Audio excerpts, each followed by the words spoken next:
ಆ ಪ್ರಯತ್ನ ಪಟ್ಟಾಗ ಅವ್ರಿಗೆ ಸ್ವಲ್ಪ ಸ್ಪೀಡು ಕಂಟ್ರೋಲ್ ಎಲ್ಲ ಸಿಗೋಕ್ಕೆ ಸ್ಟಾರ್ಟ್ ಆಗುತ್ತೆ. ಅವ್ನು ಖುಷಿ ಆಗುತ್ತೆ, ಓಕೆ ಇದು ವರ್ಕೌಟ್ ಆಗ್ತಾ ಇದೆ, ಇದನ್ನೇ ನಾವು ಹೀಗೆ ಪ್ರಾಕ್ಟೀಸ್ ಮಾಡೋಣ ಅಂತ ಪ್ರಾಕ್ಟೀಸ್ ಮಾಡಿ ನೋಡ್ತಾನೆ. ಪ್ರಾಕ್ಟೀಸ್ ಮಾಡ್ತಾನೆ ಮಾಡ್ತಾನೆ ಮಾಡ್ತಾನೆ ಅವನಿಗೆ ಒಂದು 8000 ಫೀಟ್ವರೆಗೂ ಹೋಗ್ತಾನೆ. ಇಲ್ಲಿವರೆಗೂ ಯಾವ ಸಮುದ್ರ ಹಕ್ಕಿನೂ ಅಷ್ಟೊಂದು ಹೈಟಿಗೆ ಅಷ್ಟೊಂದು ಸ್ಪೀಡಲ್ಲಿ ಹಾರಿರೋದಿಲ್ಲ. ಅಷ್ಟು ಸ್ಪೀಡಲ್ಲಿ ಅಷ್ಟು ಹೈಟಲ್ಲಿ ಹಾರಿ ಅವನು ಮತ್ತೆ ಲ್ಯಾಂಡಿಂಗ್ನ ಟ್ರೈ ಮಾಡ್ತಾನೆ.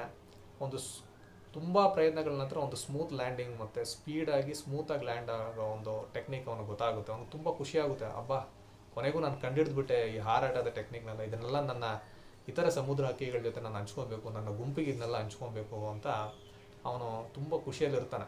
ಇವನು ಪ್ರಾಕ್ಟೀಸ್ ಮಾಡೋದನ್ನೆಲ್ಲ ಬೆಳಗ್ಗೆ ಈ ಬೇರೆ ಸಮುದ್ರ ಹಕ್ಕಿಗಳೆಲ್ಲ ನೋಡಿರ್ತವೆ. ಬೆಳಗ್ಗೆಯಿಂದ ಸಂಜೆವರೆಗೂ ಪ್ರಾಕ್ಟೀಸ್ ಮಾಡಿ ಮಾಡಿ ಅವನು ಆ ಒಂದು ಸೀಕ್ರೆಟ್ನ ಕಂಡುಕೊಂಡು ತುಂಬ ಖುಷಿಯಾಗಿ ನೆಕ್ಸ್ಟ್ ಡೇ ಲ್ಯಾಂಡಿಗೆ ಮತ್ತೆ ಬರ್ತಾ ಇರ್ತಾನೆ. ಆಗ ಕೆಳಗಡೆ ನೋಡಿದ್ರೆ